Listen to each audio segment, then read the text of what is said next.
ҷанги блогерҳо воқеан ҷои таассуф аст ки ӯ ҷангу даъвое ки дар байни блогерҳои тоҷик дида мешавад, дар байни дигар блогерҳо, дар байни дигар миллатҳо дида намешавад.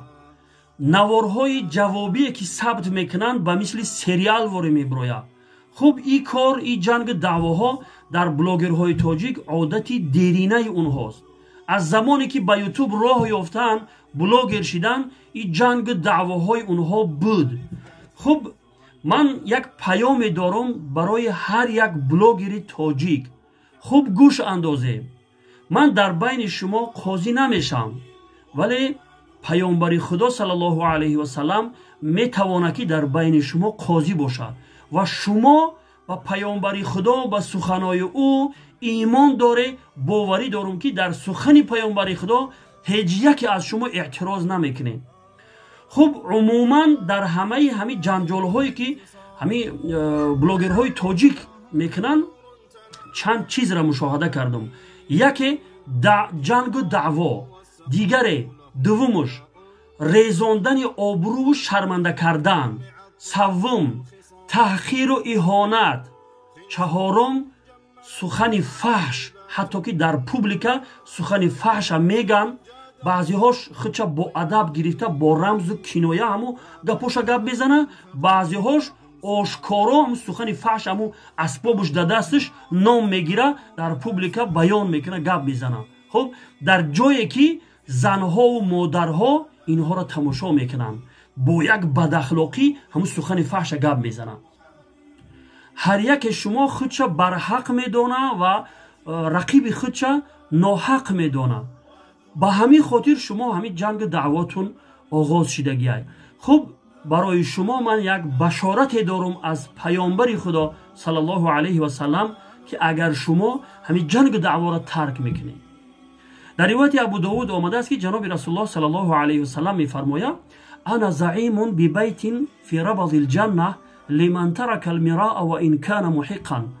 ман зомин ва кафил ҳастам як қасрера дар поёни ҷаннат барои ӯ касе ки ҷангу даъвора тарк мекуна, агарчи барҳақ бошад.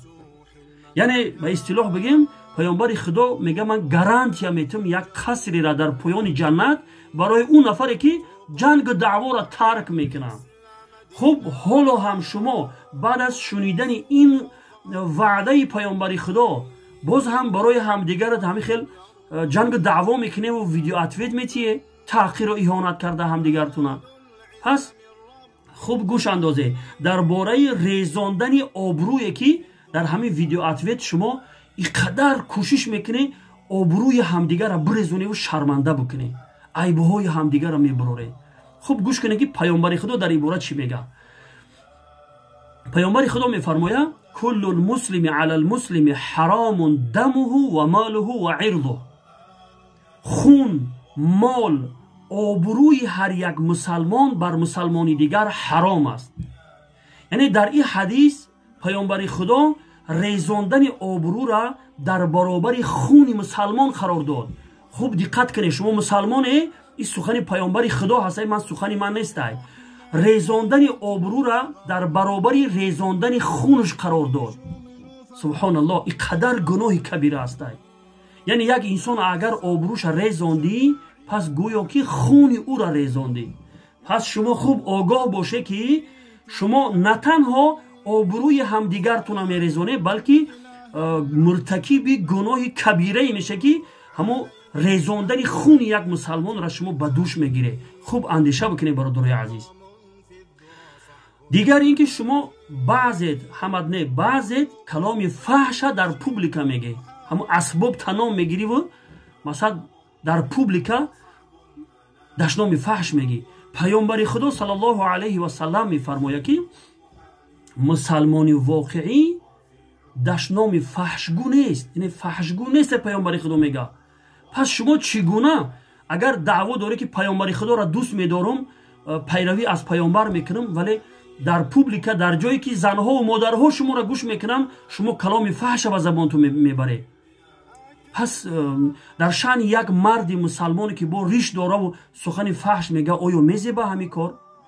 хуб дигар ин ки шумо таҳқиру иҳонат мекунӣ ҳамдигарта. пас ира будоне ки ҳар нафаре ки бародари мусалмонша таҳқиру иҳонат мекуна бадтарин инсон ҳастай. сухани ман нест, каломи паёмбари худо саллаллоҳу алайҳи васаллам аст ки шумо ба ӯ имон доред. паёмбари худо саллаллоҳу алайҳи васаллам мефармояд биҳасби имриин мин ашшар ан яҳқира ахоҳу лмуслим. барои як инсонра шариру бадкор буданаш ҳамин қадар кофист ки бародари мусалмонша таҳқир куна. вақте бародари мусалмонта таҳқир мекунӣ, пас ту як инсони шариру бадкоре ҳастӣ. пас ту худта як инсони хуб, як инсони фариштасурат ҷилва натед дига.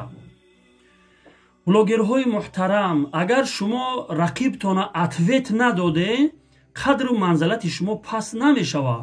шумо дар байни мардум беобрӯ намешавед, балки баръакс қадру манзилати шумо дар пешгоҳи худованд ҳам дар назди мардум ҳам баланд мешавад. худованд муҳаббати шуморо дар қалби мардум ҷой медиҳад ки мардум шуморо дӯст медоранд, эҳтиром мекунанд бо ҳамин рафторҳои хуби шумо. вале агар шумо ҳамин видеоответа сар мекунед ва иқадар бадахлоқиву суханои фаҳша мегӯед ва таҳқиру иҳонатҳо мекунед, воқеан шумо худтона беобрӯ мекунед дига. ина мардум худаш баҳо бутия.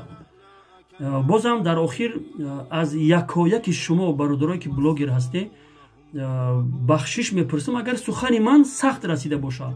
вале бозам агар сахт расида бошад, шумо набояд аз ман хафа шавед, балки тамоми суханҳое ки ман гуфтам ҳамаш суханҳои ҷаноби расулуллоҳ саллаллоҳу алайҳи васаллам буд ва бояд шумо ин суханҳои ҷаноби расулуллоҳро саллаллоҳу алайҳи васаллам бо ҷону дил қабул бикунед ва дар зиндагитон ӯро пиёда бикунед, яъне амалш бикунед.